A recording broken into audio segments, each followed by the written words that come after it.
Dear students, very good morning. आज हम अपने बीए प्रथम वर्ष के प्रथम प्रश्न पत्र आर्थिक अवधारणाएं एवं विधियां के अगले टॉपिक पर बात करेंगे। कल हम जो चर्चा कर रहे थे, राष्ट्रीय आय का वृत्ताकार प्रवाह या राष्ट्रीय आय का चक्राकार प्रवाह। और कल हमने चर्चा करी थी कि राष्ट्रीय आय किस तरह से प्रवाहमान रहती है, चलायमान रहती है। यह एक तरफ उत्पादकों अथवा फर्मों की तरफ से, दूसरी तरफ घरेलू क्षेत्र जिसमें उपभोक्ता मुख्य रूप से आते हैं, उनके बीच में घूमती रहती है। और हमने ये भी चर्चा करी थी कि एक तरफ एक व्यक्ति का आय दूसरे व्यक्ति का व्यय है, दूसरे व्यक्ति का व्यय पहले व्यक्ति की आय है। और ये भी कहा था कि चक्रीय प्रवाह का न आदि है न अंत है, ये निरंतर चलायमान रहता है, प्रवाहमान रहता है। और द्विक्षेत्रीय मॉडल की बात हमने करी थी कि अर्थव्यवस्था में उत्पादकों और उपभोक्ताओं के बीच अर्थव्यवस्था में राष्ट्रीय आय के संसाधन हैं वो रोटेट होते रहते हैं, घूमते रहते हैं, चलायमान होते रहते हैं। और इस तरह से एक तरफ, जैसे कल हमने बात करी थी कि वास्तविक प्रवाह है, तो दूसरी तरफ मौद्रिक प्रवाह है। वास्तविक प्रवाह के अंतर्गत हमने कहा कि वस्तुओं और सेवाओं का प्रवाह उत्पादकों से उपभोक्ताओं, फर्मों से उपभोक्ताओं या घरेलू क्षेत्र की तरफ होता है। वहीं इनवर्सली मौद्रिक प्रवाह भी इन दोनों क्षेत्रों के बीच प्रवाहमान बना रहता है। आज हम बात करेंगे अर्थव्यवस्था में त्रिक्षेत्रीय मॉडल, यानी तीन क्षेत्र का जो मॉडल है, त्रिस्तरीय जो मॉडल है, जिसमें मुख्य रूप से बात की जाएगी कि अर्थव्यवस्था किस तरह से कार्य करती है, उसमें राष्ट्रीय आय का प्रवाह किस तरह से होता है।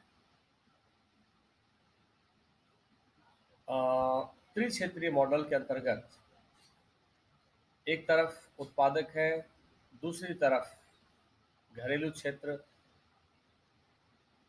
है और तीसरी तरफ सरकारी क्षेत्र है। सरकार अर्थव्यवस्था को संचालित करने के लिए अपनी तरफ से दोनों क्षेत्रों को सहयोग करती है, सपोर्ट करती है, दखल करती है। और इस तरह से उत्पादक या फर्मों की तरफ से जो उत्पादन होता है, उसमें घरेलू क्षेत्र की तरफ साधनों की आपूर्ति होती है, घरेलू क्षेत्र की तरफ से साधनों की आपूर्ति होती है, और उसके बदले घरेलू क्षेत्र के साधनों को आय प्राप्त होती है, पारिश्रमिक प्राप्त होता है। फलस्वरूप वे अपने जीवन निर्वाह के लिए उस आय को व्यय के रूप में खर्च करते हैं, और यह राष्ट्रीय आय के प्रवाह को सुनिश्चित करती है। इसी तरह से तीसरा क्षेत्र जो सरकारी क्षेत्र है, उसकी तरफ से इस क्षेत्र को और अधिक प्रवाहमान, चलायमान कैसे बनाया जाए, इसके लिए प्रयास होते हैं। सरकारी क्षेत्र की ओर से उत्पादकों और घरेलू क्षेत्र से करों के रूप में आय का प्रवाह होता है। करों से प्राप्त सरकारी क्षेत्र की आय का प्रवाह उत्पादक क्षेत्र की ओर वस्तुओं और सेवाओं पर सरकारी व्यय अथवा इन वस्तुओं और सेवाओं की कीमतों के रूप में होता है।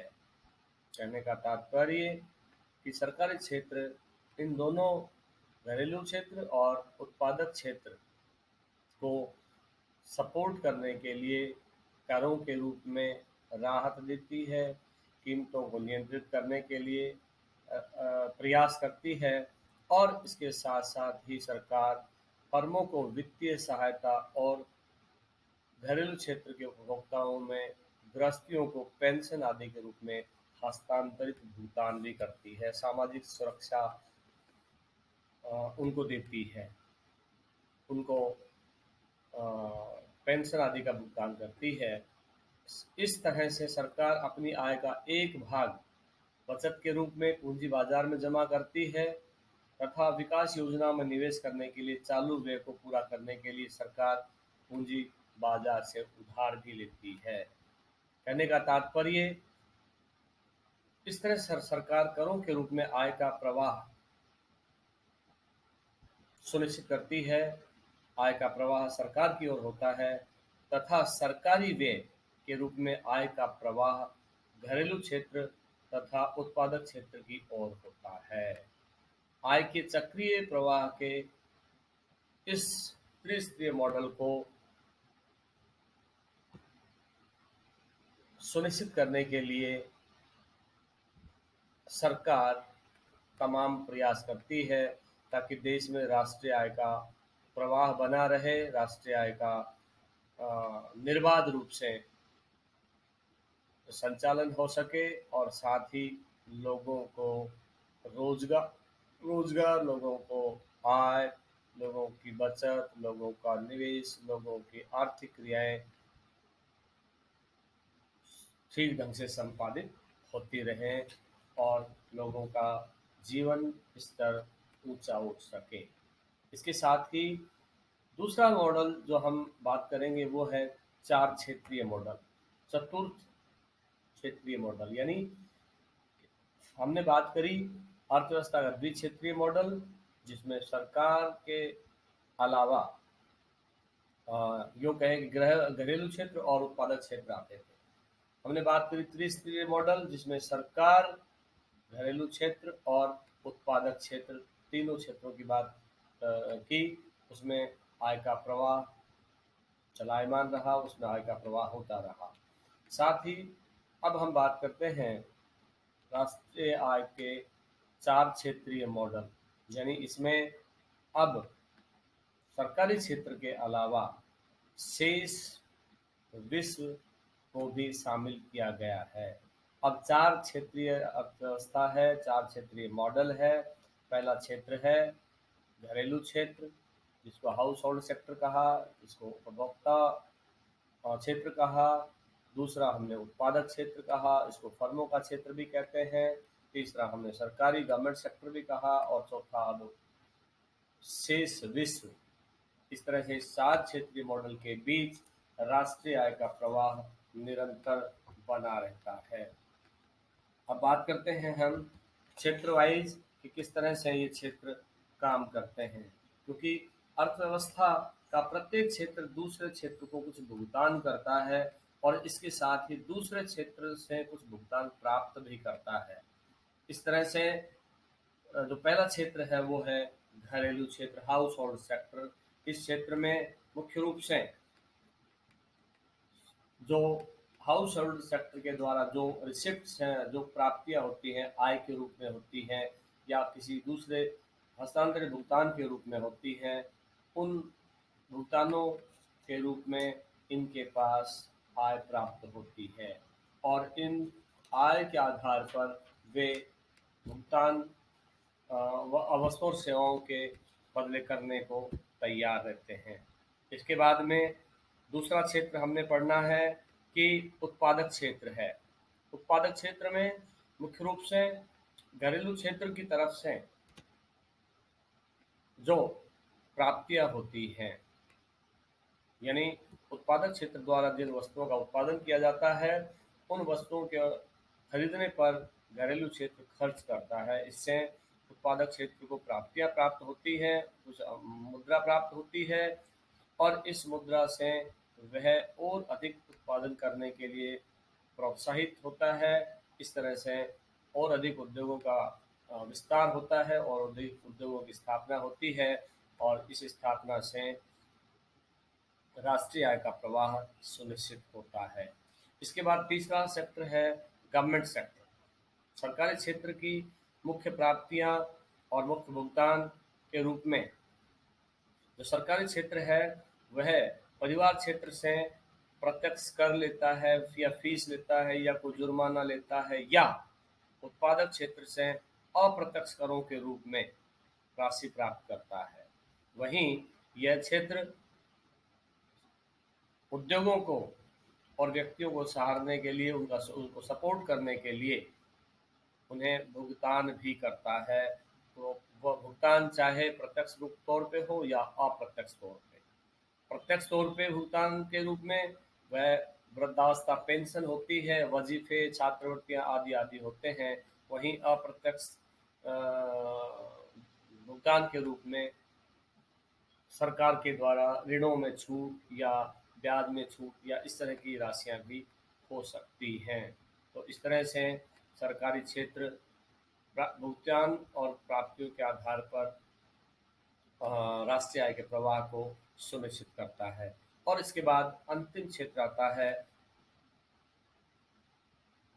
शेष विश्व, यानी शेष विश्व भी प्राप्ति और भुगतान के आधार पर राष्ट्रीय आय के प्रवाह को सुनिश्चित करता है। शेष विश्व उत्पादन क्षेत्र को जो वस्तुएं और सेवाएं जो आयात की जाती हैं उनके बदले आय की प्राप्ति होती है। इस प्रकार शेष विश्व क्षेत्र की ओर से उत्पादक क्षेत्र से आय का प्रवाह होता है।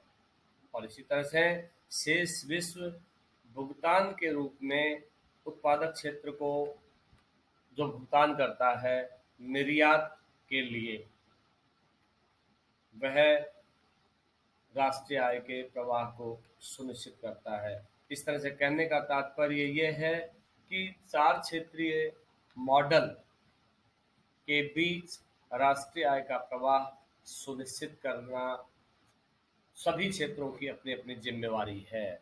यहाँ ये बात जान लेना आवश्यक है कि सरकारी क्षेत्र नीतियों के निर्माण में, नीतियों को लागू करने में और उसके प्रभावी मॉनिटरिंग में सहयोग करता है। इसके साथ साथ घरेलू क्षेत्र जो उत्पादन जो उपभोग करता है वह फर्मों द्वारा या उत्पादकों द्वारा किया गया उत्पादन होता है और इस राशि से वह राष्ट्रीय आय में अपना योगदान करता है। इस तरह से कहने का तात्पर्य ये है कि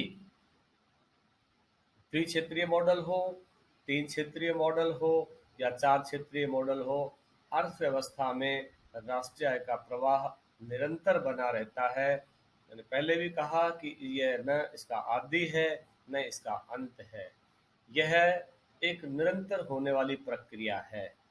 और किसी व्यक्ति का व्यय दूसरे व्यक्ति के लिए आय है, तो दूसरे व्यक्ति के द्वारा किया जाने वाले जो